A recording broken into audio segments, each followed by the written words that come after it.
ರಕ್ತವೃದ್ಧಿ ಮನುಷ್ಯನ ದೇಹಕ್ಕೆ ಅವಶ್ಯವಾಗಿದೆ. ಪ್ರತಿಯೊಬ್ಬ ಮನುಷ್ಯನ ದೇಹದಲ್ಲಿ 5 ಲೀಟರ್ ಶುದ್ಧ ರಕ್ತವಿರುತ್ತದೆ. ಇರುವ ರಕ್ತದಲ್ಲಿ ಹಿಮೋಗ್ಲೋಬಿನ್ ಮತ್ತು ಕಬ್ಬಿಣಾಂಶ ಹೇರಳವಾಗಿರಬೇಕು. ನಮ್ಮ ದೇಶದಲ್ಲಿನ ಬಹುತೇಕ ಜನ ರಕ್ತಹೀನತೆಯಿಂದ ಬಳಲ್ತಾ ಇದ್ದಾರೆ. ಪೌಷ್ಟಿಕಾಂಶ ಆಹಾರದ ಕೊರತೆಯಿಂದ ರಕ್ತಹೀನತೆ ಸಮಸ್ಯೆ ಉಂಟಾಗುತ್ತದೆ. ಸ್ವಲ್ಪ ಕೆಲಸ ಮಾಡಿದ್ರೂ ಸುಸ್ತಾಗುವುದು, ಮೈ ಬೆವರುವುದು, ತಲೆನೋವು, ತಲೆ ಸುತ್ತು ಬರುವುದು, ದೇಹಾಲಸ್ಯ, ಕೆಲಸದಲ್ಲಿ ಉತ್ಸಾಹ ಕೂಡ ಇರುವುದಿಲ್ಲ, ಯಾವುದೇ ವಿಷಯದಲ್ಲಿ ಆಸಕ್ತಿ ಇಲ್ಲದಿರುವುದು ಇವೆಲ್ಲ ರಕ್ತಹೀನತೆಯ ಲಕ್ಷಣಗಳು. ಸರಿಯಾದ ಪ್ರಮಾಣದಲ್ಲಿ ಶುದ್ಧ ರಕ್ತ ಇಲ್ಲದಿದ್ದರೆ ರೋಗ ನಿರೋಧಕ ಶಕ್ತಿ ಕಡಿಮೆಯಾಗಿ ನಾವು ಬಹುಬೇಗ ಕಾಯಿಲೆಗಳಿಗೆ ಈಡಾಗುತ್ತೇವೆ. ಆದ್ದರಿಂದ ದೇಹದಲ್ಲಿ ಸರಿಯಾದ ಪ್ರಮಾಣದಲ್ಲಿ ರಕ್ತವನ್ನ ವೃದ್ಧಿಸಿಕೊಳ್ಳಬೇಕು.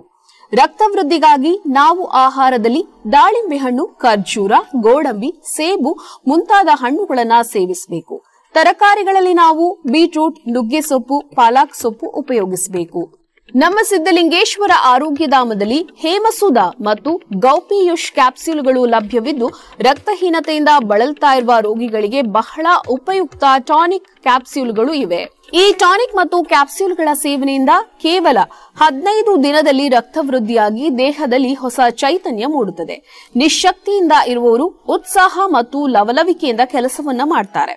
ಔಷಧಿಗಳಿಗಾಗಿ ನಮ್ಮ ಸಿದ್ದಲಿಂಗೇಶ್ವರ ಆರೋಗ್ಯಧಾಮಕ್ಕೆ ಕರೆ ಮಾಡಿ ಅಂಚೆ ಮೂಲಕ ತರಿಸಿಕೊಳ್ಳಿ. ನಮ್ಮ ದೂರವಾಣಿ ಸಂಖ್ಯೆ 8197885537.